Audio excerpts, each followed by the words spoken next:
This one thing is affecting you if you are a leader in the business. I don't care if it's corporate, 9 to 5 work life. I don't care what you do, but this is essentially affecting you if you have direct reports in your leadership role. Here's the thing, and nobody's talking about this. Look it up, I promise you. Nobody is talking about quiet quitting. Not right now. We were talking about it before. But now here's the piece. The quiet quitting is not just from your low performers. The quiet quitting is from your high performers, your high achievers, and you all are missing it. And the reason you're missing it is because they're not loud. They're just doing less. And when I say less, they're literally doing absolutely up to the point of their role, and that's it.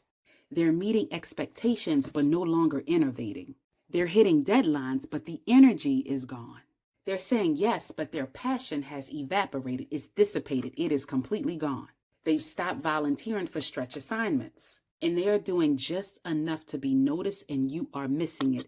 This is not your run-of-the-mill low performer or your one that's disengaged. This is the one that came in hot and heavy and passionate about the role, and now they're doing absolutely less because they are quiet quitting. So here's the truth that nobody's talking about. You as a leader got complacent with their excellence, with their passion, with their role, with what they were doing. And so since we got complacent, then they stopped. They realized that giving 120% did not provide a reward in the long run. And now they're only giving, 75, 80%.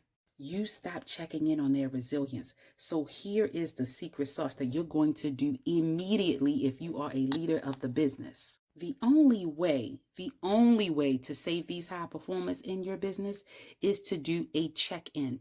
And when I say check-in, I'm not talking about a performance review. I'm not talking about checking task. I'm not talking about a development meeting, a coaching meeting. I'm literally talking about you don't want anything in return except to know how they're doing. So these are the 3 pieces of that. Get your pen and paper. Here we go. So the secret sauce is this. Number 1, genuinely ask how they're doing. They don't need a lot. Get curious about their life. There is a reason they're in the job. You're not curious enough about why they're there. I need you to know and understand the triggers. I need you to know and understand the why. I need you to know and understand what makes them tick. So that's first and foremost. Get to know your team, that high performer. No agenda, just human connection. Number 2, ask them this question. Once you've got that out the way, what's one thing in your role right now that is draining you? Here's the piece you need to understand. As a high performer, they know and understand the workflow process, and they will tell you what's draining them and what's taking their energy away from the role, what's depleting their passion. Once you know and understand that, I need you to listen, which is going to move you to number 3, strategic removal. That means that you are removing something from their plate and delegating it somewhere else. The one thing you can do as a leader is act on what your team has told you. Now that you're acting on it, they see you not just as a boss, but as a leader who cares. It might be small, but it shows you value their capacity, you value their output, you value your team members. So now what are you doing? You're shifting from monitoring performance to auditing energy. And that's what I help you to do as a leadership coach, to help your team have more than enough energy and passion to continue in their role. The goal is not to have them walk out the door. The goal is to keep them in the role because they are high achievers, high performers, and they add value to your team, your department, and the business. So I'm helping you to create a culture of excellence. I'm helping you to create a culture where excellence is sustainable so that they're engaged. They're not just compliant. And that's where you need your team to be engaged, not compliant. And it starts at the top, which means it starts with you.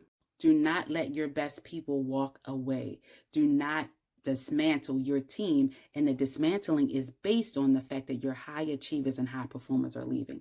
This is all about how you're going to help your team and the shift that comes along with that. Now, if you need more, just simply DM me strategy and we can talk more about this. But lo and behold, if you want even more, right here at DanieShelton.net.